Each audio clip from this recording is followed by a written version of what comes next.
Hello, I'm Mike, and this is Will. We are the Tabletop Donkeys. Hello. And we're looking at issue 48 of Age of Sigmar Stormbringer magazine today. And this issue came with 5 Boingrot Bounderz for the Forces of Destruction, and hopefully they'll be bouncing the Forces of Destruction to victory in today's game.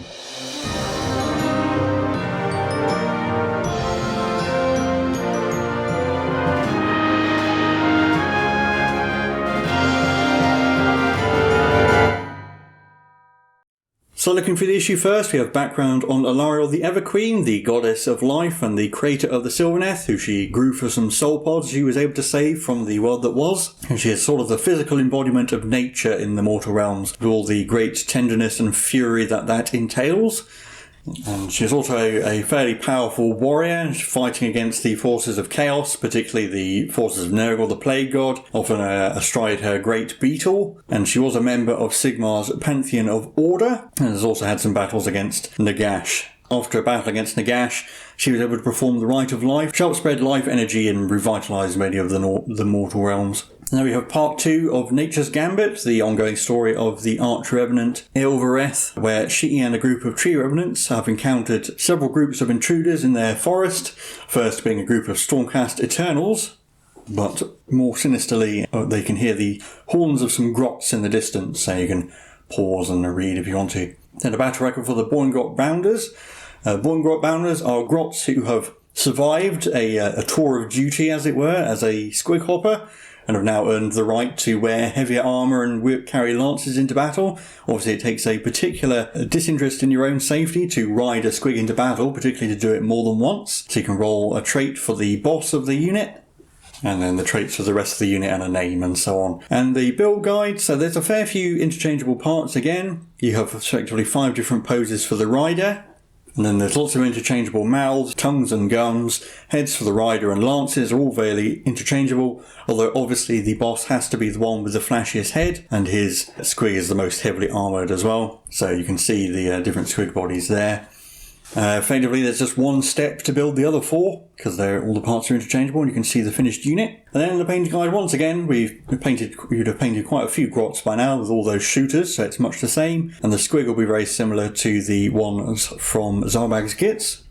But again, now that we have a fair few more colours and shades and so on, and there are quite a few more steps, so you do need to follow them all carefully.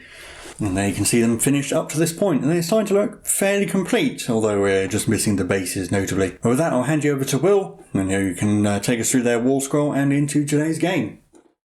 So as you might expect, we have the war scroll for our new Boingrot Bounderz. These have 2 wounds each, a bravery of 5 and a 4+ save, but you'll see that their move is actually d6 plus 7 inches. So every time you make a move with them, you roll a d6 and add 7, and that is their movement characteristic for that movement phase. That's how that works. So they can be a little bit unpredictable. Each one is armed with a poking lance, which has a 2-inch range, 2 attacks. They hit on 4s, wound on 3s with -1 rend and 1 damage, but they do have an ability called Lances of the Bounders, which means that if they made a charge move in the same turn, then they get an extra -1 rend and an extra damage. The champion also has an extra attack with his poking lance, and their cave squig mounts have fang-filled gobs, which are 1-inch range with 3 attacks. They hit on 4s, wound on 3s, -1 rend, 1 damage. The unit can fly, which is presumably because they just jump over everything rather than because the squigs actually fly. And they have a rule called Boing Smash, where if they make a charge move, then you pick an enemy unit within 1 inch of the unit after it's made the charge, and roll a dice for every model in this unit, and for every 4+, the enemy unit suffers a mortal wound. And of course they have the Gloomspite Gitz and Grot and Squig and Moon Clan keywords. And on the next page, there's just a couple of explanations of Boing Smash. So after making a charge, they might do mortal wounds, and then the lances, making them poking lances, -1 rend and 2 damage if they make a charge move. And we have our background for our game, where the forces of order and destruction are trying to take control of a strategic valley in the Realm of Shadows. So the army for the Alliance of Order is the Knight Arcanum, Knight Judicated with Gryph-hounds, the Stormstrike Chariot, and 5 Tree Revenants. And then option 1 is either Guard of Steel Soul or the Branch Witch, and option 2 is 5 Vindictors or 6 Gryph-hounds. And for destruction, we have the Killer Boss with Stab Grot, Swamp Crawler Shaman with Pot Grot, 10 Gut Rippers and the 5 new Boingrot Bounderz. Option 1 is the Malak de Cunning or the Beast Skewer Killbow, and option 2 is the Cunning Crew and the Marsh Crawler Logoth. And here is our battle plan, Ride 'em Down. So we're using 3 battle mats with destruction and order territories on either end along the short edges, and 3 objectives, 1 right in the centre of the whole board and then 2 sort of diagonally offset from that, as you can see in the picture. After the objectives are placed, we place all of the Primal Lair and Azurite Fountain scenery pieces as normal, and then roll off to see who deploys first, and one who wins that gets to choose who deploys first. The player deploying first deploys all their units in their own territory, and then the opposing player deploys all theirs. Priority roll for the first turn as normal, and the game will last for 5 battle rounds, with our sort of fairly standard victory points at this point. 1 victory point for controlling at least 1 objective, 1 victory point for controlling 2 or more objectives, and 1 victory point if you control more than the opponent. And our special rule is slippery ground, which means that units can attempt to charge even if they made a run move, but if they do that then they automatically suffer D3 mortal wounds. And then we have the playthrough highlights from when Ian and Eve played this game, and Ian picked the Beast Cure Killbow and the Maskcrawler Slogoth, whereas Eve took the Branch Witch and Vindictors, and then there's just a couple of highlights here that you can have a look at if you would like, but we will set up our board and get into our game as soon as possible. So here we have our very long battlefield set up once again. You can see the 3 objectives in the centre there, 1, 2 and 3, and then we have a load of terrain, almost all of which is actually sinister because we rolled a lot of 6s for the mysterious terrain table, but there is a damned fountain in the middle at the top there. On the left we have the arcane sort of monster pit and the mystical pool, and on the right another damned treasure chest. Order deployment on the right hand end of the board, we've got the chariot on the left there, the tree revenants, then the knight arcanum in the middle there next to the knight judicator, and his 2 growth hounds have been summoned just ahead of him. My other 2 units, which were my options, were the Vindictors and Guard of Steel Soul. They're both deployed in Psalms of the Storm to arrive later, and the knight arcanum is the general. She'll have a Master of Magic and Flaming Weapon, and also the Seed of Rebirth, and my triumph will be Bloodthirsty to let me reroll the charge. And here's the destruction deployment on the other end. Yep, so from the left as you see it, towards the bottom of the board, I've got the Gut Rippers next to the Shaman, who will be my general. He'll have Master of Magic and Flaming Weapon as well, but the Killer Boss next to him will have the Manticore Venom. Then next to them we have the Killbow, then the Slogoth, and then the new Boingrot Bounderz up at the top. Yep, so Manok and the Cunning Crew were left out. So finally we can roll off for priority for Battle Round 1. I've already won. So have I. I guess I technically finished deploying first because I deployed first. Might want to roll off and made me deploy first. So I guess that means I get to choose. Not normally how it would work, but I'm going to choose to go first because it means I can take some objectives before destruction will hold any. So order turn 1. The Dirty Trick and Noisy Racket, incidentally, not that it's going to make any difference really, don't think either of those 2 are much used in this game. And then in my turn, we succeeded on Heroic Leadership, and then cast Mystic Shield on the Chariot, which has moved up, ran and rolled a 6. Everything else also ran, spending the free command point from Heroic Leadership for the Nartocan to move herself, an extra 6. And the Tree Revenants used their Waypipes to teleport, so they're on range of Objective 2. My 2 units in Signs of the Storm are going to stay there for now because there's no need for them to be on the board, because I do now hold 3 objectives, which will get me the maximum 3 victory points at the end of the turn. There's obviously no shooting because I'm still far too far out of range even for the Knight Judicator. So that will be my turn, and we're on to destruction turn 1. Fairly simple turn. We're not going to bother with heroic actions because I don't need more command points. And my army's moving up. Some things ran. We didn't get particularly good rolls, but I'm not too bothered about that just yet. Getting the Gut Rippers towards the mystical pool. Bow isn't going to be in range, unfortunately. Shaman taking a position near the baby Sarlacc. Now, I did cast Mystic Shield on the Slogoth and put a potion on the, or an elixir rather, on the Gut Rippers to have some +1 saves, and the Boingrot Bounderz are holding back a little bit. We don't want to send them out ahead and get them obliterated by the chariot just yet. Yeah, so technically we should have rolled for their random move, but they actually moved less than their minimum, which is 8 inches anyway, so it doesn't really matter in this case. But we'll show that when they actually need to move a bit further. But that's the end of the turn. Obviously no shooting or charging either on the destruction end either, so they gain 1 victory point for holding 1 objective. So it's 3-1 as we move into battle round 2. So rolling off for the next battle round. 3 for me. 4 for me, so I'm going to choose to go first. So on to destruction turn 2. So heroic actions, I failed heroic leadership, but the killer boss succeeded. Yeah, and then the shaman gave a poison to the killbow and successfully cast Mystic Shield on the Gut Rippers. That's what that inspiring token is there for. And then I used that free command point to auto run the Slogoth to get it onto objective 2. The Gut Rippers and the killer boss also ran. Unfortunately, they can't quite get in range just yet. And the shaman also ran just so he maintains lookout slow with the Gut Rippers, also leaving Stugit a little bit behind to benefit from the arcane terrain.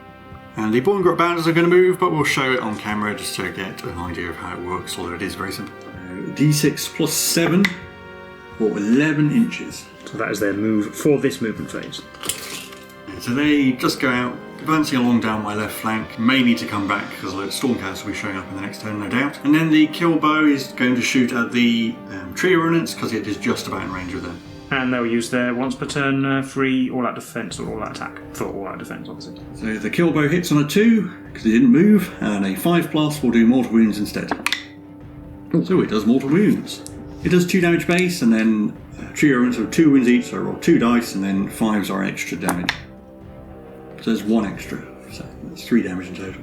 So I think I will declare a charge with the Slogoth. It will take damage for doing so, but I do need to try and take an objective 2, or the Stormcast are going to start building up an insurmountable lead. So we'll do the wounds first, because it attempted a charge. Only takes 1, so it's down to 11. Its roll is a 6, that isn't going to be enough, so I will re-roll it. It needs a 9, by the way, which it gets with a 10. So with a 10-inch charge, I can actually get the Slogoth here, and we did some measuring, and it seems like if I bring, even though I'll bring in the chariot won't be able to get in range of the objective when it piles in. Actually, especially if I pile in the Slogoth into it, I'll probably do that as well. I do need it to kill all of those tree remnants though. Or just 3 of them. But it stops the chariot charging as well next turn, so that's why. So the Slogoth's going to pile in just to kind of block off the chariot, and then it will put all of its attacks on the tree remnants. And I'll spend a command point to give them all-out defense this time. So this will be 4 attacks from the crew on 3s, getting 2, and 4s, getting 1 at no rend. So 4+ save, that is a wound. And then 4 attacks from the claws on 2s, they all hit, and 3s to wound, getting 2. These are 5+ then with all-out defense, failed both of those. And so I think that will kill 3 tree remnants. yes, because it's 5 damage in total, and there's 1 already wounded. So I've only got the Tree Revenant Scion next, but he'll pile in like this and attack the Slogoth. Yeah, and I'm going to issue it all-out defense with my last command point. 3 attacks from the Tree Revenant. Oh, only 1 hit. Doesn't reroll ones, does it? 1 hit, wounds on a 3. It does. It's -1. So 4+ save. No, it takes 2 damage, down to 9. And I've got the Chariot. We'll do 3 attacks with the axe first, hitting on 3s. They all do. They also wound on 3s. No, nothing. And then 6 attacks from the Griff Chargers, also on 3s. They only hit 3 times. They wound on 3s as well. They hit wound twice with a -2. Yep, so these will be 5+ saves. Oh, I made 1, so it takes another point damage, down to 8. And finally, at the end of the combat phase, I can try and snatch the Tree Revenant Scion, needing a 4+. No. So, obviously the Scion would have to take a battle test, but I'm going to spend a command point to automatically pass. So that brings us to the end of the turn, where Destruction now do control objective 2, because the Slogoth counts as 2, and there's 1 Tree Revenant left. So also holding 3 objectives and gaining 3 victory points, as we head into Order turn 2. Both of us failed to rote leadership this turn, and then we're going to try and cast Mystic Shield again, needing a 5. We get a 6. Yeah, I'll take that, I won't re-roll it. Yeah, so I'm trying to bind. I've got +1 from the Arcane. Get it already with an 8. In the movement phase, the Chariot will stay in melee, the Tree Revenant Scion has retreated, 2 Griffhounds and the Knight Arcanum have gone over to try and deal with the Slogoth, but the Griffhounds may not actually charge, they're now both on objective 2, so I take it back again basically. Reinforcements have arrived down here near objective 3, it's kind of the only place they can fit that's close to the action, and I'm going to need reinforcement in the centre of the board, so the Vindictors and Gardas have arrived down here. On to shooting, the Chariot has to shoot the Slogoth, so we're going to do that first. It has 2 shots that hit on 3s, they do, and they both wound with -1. No, I won't use all defense. 5+ saves, made both. Guard of Steel Sword is also just about in range of the Slogoth, and we're going to focus on that. So D6 hammers, 4, also hitting on 3s. Oh, I only managed 1, which did not wound. I spend a command point for all-out attack with the Knight Judicator also shooting at the Slogoth. So his 2 shots now hit on 2s. Oh, that was worth it, because we got a hit there. And they wound also on 2s. 1 failed though, but I think it's just going to go through for 3 damage. Yeah, no, rebel all defense. Charge phase, I'm going to do Gardas first, because he's got the long charge that might need to be re-rolled.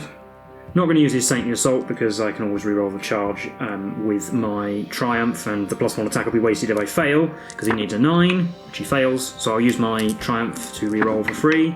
No, still failed. And then we've just got the Knight Arcanum going into the Slogoth, she needs a 3, she gets that. No more charges, I'll leave the Griffhounds where they are, so we're going to have the Knight Arcanum attacking the Slogoth first. She hits on 3s with 3 attacks. She hits twice. And I'm using all-out defense as well, by the way. Yeah. And wounds on 4s, that's a 1. 4+ save. Saved. So the Slogoth gets to go, and I think I will attack the Knight Arcanum because she's got fewer wounds. No, actually, no, I'll save my command point. She's got the Seed of Rebirth, so she can always heal herself if she takes damage. 4 attacks on 3s with the crew, getting 2, and 4s, getting 2. 3's base for her, she's fine so far.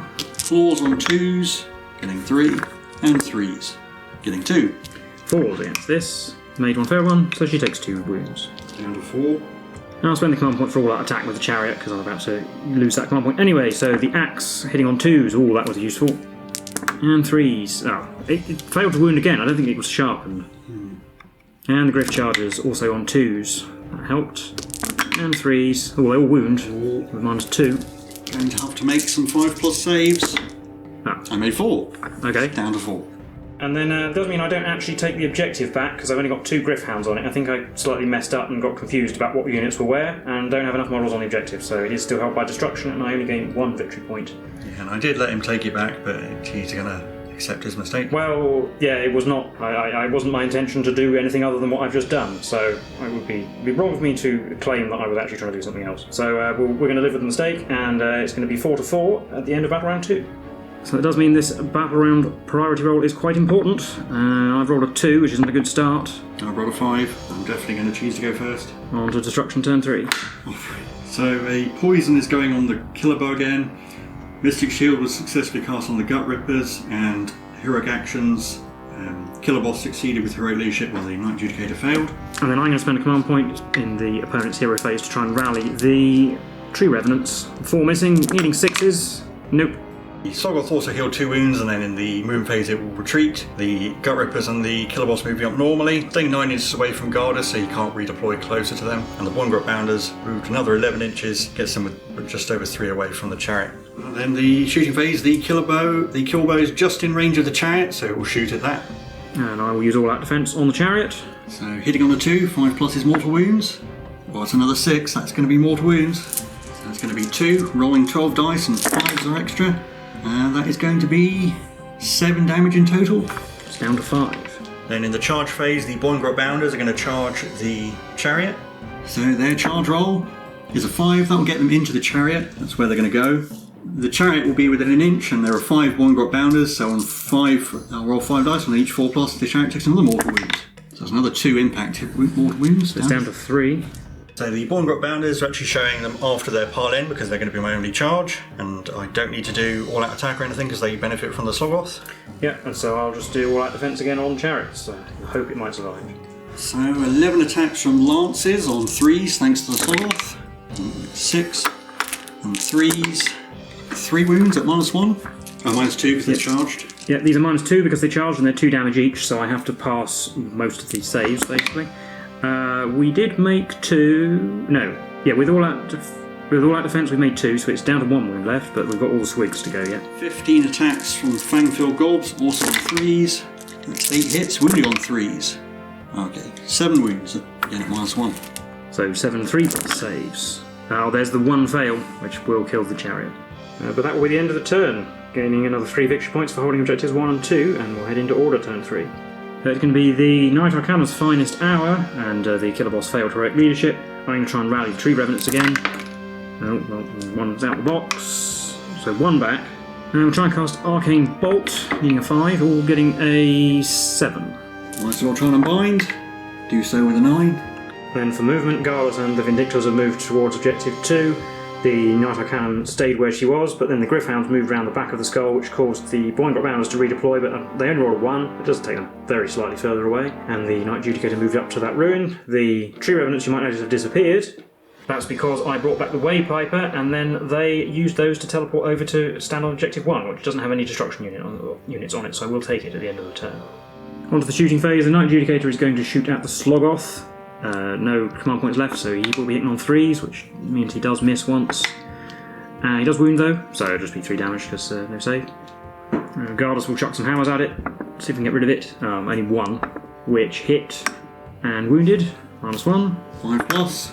Nope. Down to 2 wounds. So on to charges. We're going to start with Gardas Steel Soul. So he will use his Saintly Assault so he can reroll this charge if he fails, and he'll get +1 attack. He rolled a 10 though, so he does not need a reroll. Do the Knight Arcanum next. She needs a 4 thanks to that redeploy. So 7 is enough.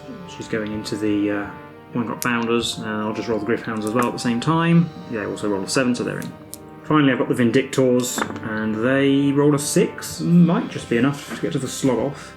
So that's how all my charges finish. Bounderz is interposing himself on objective 2 there. Vindictors taking on the slog off, and the Knight Arcanum and Griffhounds taking on the Boingrot Bounderz. Whichever I do first is probably going to be painful, so I think we're going to do the Vindictors first, and then put all the attacks on the slog off. 11 attacks on 3s, 6 is a mortal wound instead. Oh, there's 4 mortal wounds in there, so the slog off is destroyed. We'll do the Boingrot Bounderz with some piling in. We can get all the lances and 4 of the gobs on the Griffhounds, and the other gob has to go into the Knight Arcanum, and I will spend a command point for all-out attack. So he didn't charge, so I'll just roll all the lance and gob attacks on the Griffhounds together. So it'll be 23 attacks in total on 3s. And I roll 4 3+s, yes. I think they're rather dead. Yeah, gob attacks on Knight Arcanum. Probably should have tried to get gob attacks on her. Oh well. 2 hits and 1 wound. With a 3+ save because she's finest out. Oh, she still takes a wound, she's down to 3. I'll do Bounderz. He's not going to pile in, so he's only in range of the killer boss. So I'll put all the attacks on him. And I'm using all our defense. It's because of Saintly Assault, we get 6 attacks hitting on 3s. Wow, there he can't. He's no better with this than he is throwing hammers, apparently. With his cloak. He does get a wound though. That's -1, so this is a 3+. Made it. So I'm going to pile in the killer boss around Bounderz. Don't think I can quite get in range of the Vindictors, but so 4 attacks on Bounderz with the boss hacker on 3s, 6 is a mortal wounds. No, he got 1 hit as well. And he didn't even wound. And then Knee Biter gets 2 hits. He knows how to use a weapon. And he gets a wound. Which unfortunately does not go through. I've got the Knight Arcanum left, 3 attacks on the Boigrot Bounderz on 3s. Oh, she only hits once, so the 3 to wound from Finest Hour is not going to be that helpful, well, especially not if she rolls a 1. So I can only get about 6 gut ribbons, including the boss in on Bounderz. So that'll be 13 attacks on 4s, 6 on mortals, 2 mortal wounds, 4 regular hits, wounding on 4s, getting 2 more. 3 to save. Oh dear, double 1. So he has 4 damage going through, he has a 5+ ward. She makes 1 off, so Bounderz actually takes 3 damage from all that. And so after all of that, no units actually took casualties, so no battle truck tests necessary. There's only single models that died, or the 2 Griffhounds. But I do now hold objective 1 thanks to the Tree Revenants, so I will gain 3 victory points as well, and it is 7-7 as we head into battle round 4. So another important priority roll. Oh, I've rolled a 6 this time. I have not. So I think it is definitely my turn to go first, so we'll go... So order turn 4. So it is both Bounderz and the Killer Boss's finest hours at the same time, and I'm going to try and rally the Tree Revenants again because every model over there is going to be important. Oh no, no 6s again this time. I'm going to try and cast Arcane Bolt again, getting a 5, getting a 6. I can try and re-roll that for a higher number because that's almost certainly going to be unbound if I don't, so even if I fail it's probably the same result. An 8, okay, it's an improvement. Try and mind. That's going to be a 7, so I'll re-roll it. Into a 7 again, so it goes off. And we're within 3 inches, so this will be D3 mortal wounds to the Boingrot Bounderz, 1. Only movement on the main area is the Knight Judicator is moving towards the Boingrot Bounderz because they're probably going to kill the Knight Arcanum. I need something else to hold them up, otherwise they will just move and charge him and take objective 3. Whereas the 2 Tree Revenants moved a little bit towards the Killbow, not getting within 9 of the Shaman because I don't want him to redeploy forwards onto the objective, but the Killbow did decide to redeploy and got 3 inches further away, so they're probably not going to be charging it. In the shooting phase, the Knight Judicator is going to shoot at the Boingrot Bounderz. Yeah, I'm going to issue light defense just so that he gets a save. 2 shots on 3s. Will they both hit? 3s to wound, or 2s to wound rather, so they do wound with -3, but that will be a 6+. 6 is... no. So 6 damage, we'll take out 3 of them. And then we've got Bounderz. I think he's going to start trying to chip away at the gut rippers because I have to get rid of most of them. He gets 6 shots with his hammers. 3s to hit. No, only 4. Sorry, only 2 hits again. 2s to wound though for his finest hour. They do. 5+ save because they've got Mystic Shield. Made 1. A wound. I will declare a charge with the Knight Judicator because the Knight Arcanum is not guaranteed to kill both of them. And he rolls a 4, which is possibly enough. That was just enough, so he gets to there. I'm not going to charge with the Tree Revenants because that would take him off the objective. So first pick will be Boigrot Steel Soul. He will put all his attacks on the Gut Rippers. And I'll spend my command point as well for all-out attacks, which means he has 5 attacks that hit on 2s. Well, he still missed one, but it did help. And wound on 2s because Finest Hour. Oh, 3 wounds. -1, but they got +2. So 4s. Made 2, lose a gut ripper. So I'm actually going to pick the Boingrot Bounderz to go, and by piling in I can actually get them out of range of the Night Arcanum. So 5 lances and 6 gobs, roll them all together because it's all hitting on 4s on the Night Judicator. And that's 6 hits, wounding on 3s. That is 6 wounds at -1. So 4+ save for him, he takes 2 wounds. Vindictors are piling in around the killer boss, and so they can all but one get in range of the gut rippers. The one has to attack the killer boss.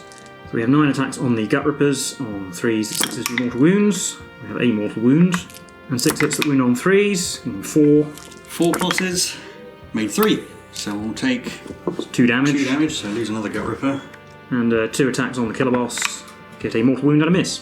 So the gut rippers will try and split their attacks between the Vindictors and Gardas as much as possible, so we'll get 5 on the Vindictors and 3 on Gardas.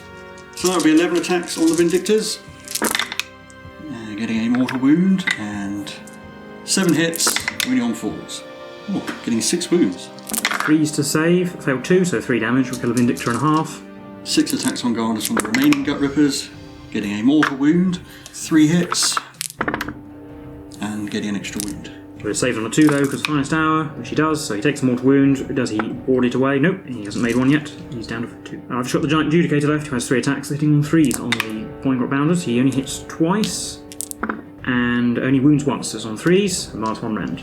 5+ armor save, failed, so I lose just the boss left. Finally, I've got the killer boss who will attack the Vindictors. 4 attacks on 3s, 2 hits, he's slightly better, 2s, 2 wounds at -1.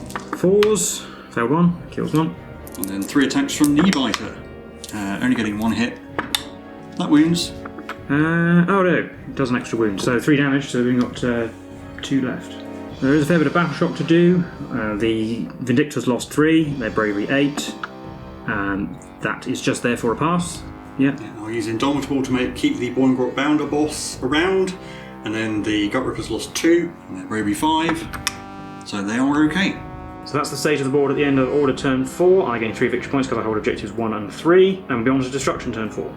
Heroic actions, the Night Arcanum is going to try and do heroic recovery. I can re-roll it with the thing, but she's bravery 8, so that is a success anyway. And she's back to 5 wounds.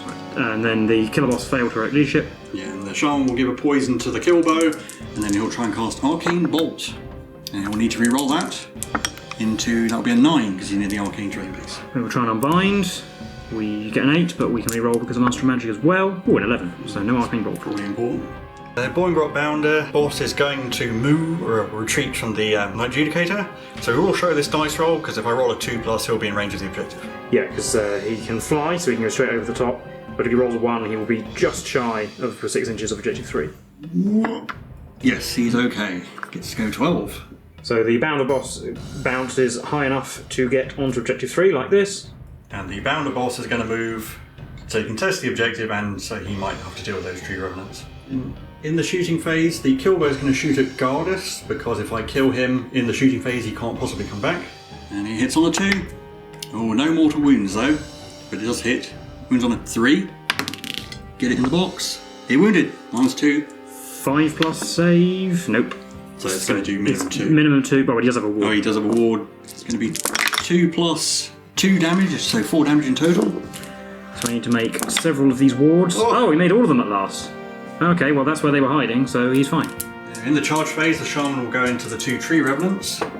Didn't catch the dice roll, but he rolled a 12, so it's definitely enough to get him in. I'm going to do the Shaman first, because he's going to have to deal with those tree revenants. Well, we use their all-out defense for free. So 2 attacks with his staff on 3s, 6s are mortals. Oh, so there's some mortal wounds. This 1 hit wounds on a 3. It does, -1 rend. So a 5+, nope. It's going to be 2d3 damage for 2, so he kills 1. Yep, which is enough to take the objective, so it doesn't matter all that much what the Potgrub does. And then Stugit on 4s, misses. I'm going to do Gardas. He's going to do all-out attack, and he's going to attack the Gut Rippers. I'm doing all-out defense. So he has 5 attacks to hit on 2s. He still manages to miss. And wounds on 3s. He gets 3 wounds. 3 5+. Made 1. 2 dead Gut Rippers. Going to do the Killer Boss next. Just going to attack the 2 Vindictors. 4 attacks on 3s. Again, it's not quite sure which end is the sharp end. 2 hits, that's both wound at -1. 4s. Oh, they're safe for now. And Knee Biter gets a mortal wound and 2 hits. Get another wound. 3+. Oh, failed again, so takes down a whole Vindictor. Just leaves the Vindictor Prime, who's going to attack the Gut Rippers, try and cut down attacks. Oh, she only hits once. And does wound. 5+ armour? Yes. With the Gut Rippers, 2 of them can reach the Vindictor Prime, and they'll try and stab her. 4 attacks, only getting 2 hits. That wound once. And she makes her save. And then the other 3 plus the boss on Gardas, 9 attacks. Well, there's 2 mortal wounds and a single hit. That doesn't wound. So he takes 2 mortal wounds, he needs to make a ward to live. He does not, so he does die, but he might come back. So Gardas is killed, but on a 2+, he gets to fight before he dies. He does, he'll attack the Gut Rippers again. I think all that attack still applies, because I think it's until the end of the phase. Yeah, I'm pretty sure it does. So he will be hitting on 2s. He still manages to miss and didn't roll any 2s, so it doesn't matter anyway. He gets 4 wounds this time though. It's going to be 4 5+ saves, which I make fail 3 of. Finally, I've got the Tree Revenant Scion, who's attacking the Shaman on 4s, getting 2 hits, and 3s to wound, getting 2 at -1. It's going to be a 6+ save. Well, I made 1. So he takes 2 damage. Down to 4. So that's the end of the fighting, but the Gut Rippers will need to take a battle shock test, as will the Tree Revenant Scion actually. With the Bravery 6. Yeah. So I think the Gut Rippers are just going to automatically fail because they lost 5, but well, they rolled a 1. So even though they would only lose 1, they still only lose 1 because they got all part of the plan. And the Tree Revenant Scion lost a friend, but is only Bravery 6, so on a 6 will run away. No, it's fine. Yes. And yeah, the Vindictor Prime is Bravery 7, so she's fine, having lost a friend. Yeah. But Destruction have now taken all 3 objectives because the killing that Tree Revenant let the Shaman take that one, and obviously the Boingrot boss taking objective 3, gaining another 3 victory points. So it is 10-10 as we head into Battle Round 5, the final battle round of the game. So priority roll, I rolled a 4. I rolled a 5. I will choose to go first. So Destruction turn 5. It'll be the Shaman's finest hour. And the Knight Arcanum succeeded on heroic leadership. I'm going to spend a command point to rally the Boingrot Bounderz. Ooh, doesn't ended up to 6, but that's not good enough. And the Shaman will try and cast Arcane Bolt. Gets hit with an 11. I'll take that. I'll try and bind because there's nothing else to do. Reroll Master of Magic. No, didn't get the 12. I'll just use it at the start of the movement phase. And do 3 mortal wounds to the Tree Revenants. Who is dead. So here in the middle, spending a command point to auto-run the Shaman 6 to get him towards objective 2, and actually where he is now, I can actually choose him to contest either of those 2 objectives if I need to. And the Gut Rippers are going to retreat. And then down there, the Boigrot Bounderz boss is just going to go basically as far away from the Knight Adjudicator as he can. So in the shooting phase, the only target for the kill bow is the Vindictor Prime. It hits. It does not wound. So we'll have to do it the old-fashioned way with the boss hacker. There we go, there's 6 mortal wounds. And then we're on to Order turn 5. The Gut Rippers rallied 1 extra member to be on objective 2, but it's not actually going to matter because I have 2 models left and I can't possibly take 2 objectives with them. There's a 1 Boingrot on objective 3, but one of my heroes would need to run to get there to take it off them, which would mean the Knight Adjudicator, if he had to do it, couldn't shoot, but I also could need both of them to try and take objective 2. The Knight Arcanum was also ranged to auto-run to objective 1, but then the Shaman is still technically in range of that. Yeah, I don't have enough firepower or options to actually kill enough models to take 2 objectives, which would only be a draw anyway. But essentially I could take 1 and it would finish 13-11, so it would be Destruction victory, and we'll recap the game for you now.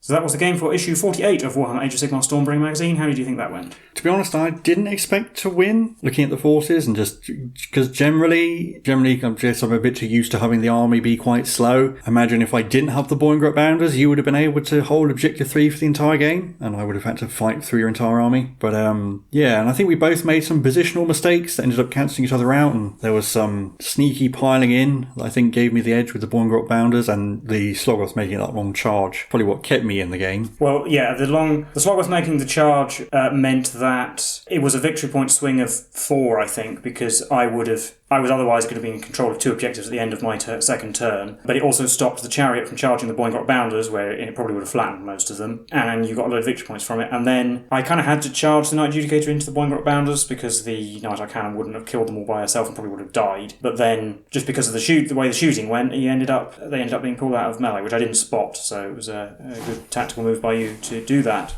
And yeah, I just ended up with too few models in the end. Yeah, well, no, to be fair, I probably could have piled in the Boingrot Bounderz so I could split their attacks between. I should have put more on the Knight Arcanum bit, but Griffhounds are really annoying, and I really wanted them to get out of the way. Yeah, you did rather overkill them, but at least it got rid of them. I suppose I could have picked them to fight first and retreated with them, but I probably would have lost a Vindictor or two to the Slogoth in return, so probably not a terrible trade in the end, and also because if you hadn't put all the attacks on them, it probably would have killed the Knight Arcanum, so... Yeah, and I think Gardas let you down as well. Gardas didn't have a very good day, no. It was only once he'd actually died that he suddenly remembered that he was supposed to be there to do something, and killed like 3 Gut Rippers. And actually, once Gardas dies, when my killer boss. Yeah, they seem to cancel each other out, weirdly. The Tree Revenants, they did manage to be annoying to you, but they didn't really do any damage. But that was mainly because the Slogoth killed most of them on the charge. So again, I would have had more Tree Revenants left if you hadn't...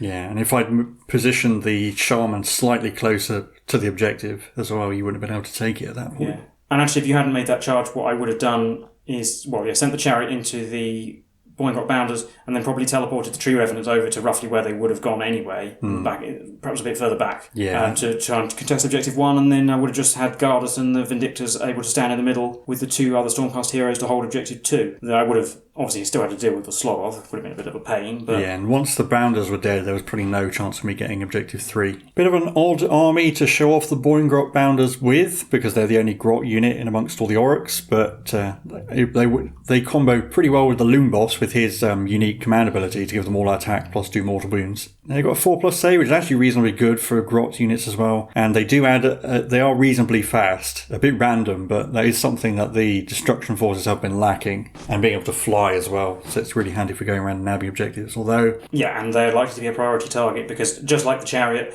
if they charge, they're extremely dangerous, so stopping them charging is going to be a high priority when they're on the board. Yeah, and they synergize very well with the Loom Boss on foot, and another Loom Boss we'll get in a few issues' time. And they are really cool looking models. Again, it's the funny little green men on red space hoppers look. Once again, I've said this about a few of the models we've got, they're very Warhammer as well, just a goblin on a big bouncy mouth. They're at once comedic but also terrifying. Yeah, and the models, they look really dynamic as well, actually. They're really cool poses. Yeah, and actually sort of squig hoppers of some sort with goblins riding on squigs has been around for forever in Warhammer, but these are really kind of good looking modern interpretation of them as well. And I believe the kit can also make the generic squig hoppers, which are not as well armoured. But yeah, anyway, I think that's it for this issue and this game, so let us know what you thought in the comments below. Let us know what you think of Boingrot Bounderz. Leave a like and subscribe if you did enjoy the video. You've been the Tabletop Donkeys, and we'll see you in the next one. Bye for now.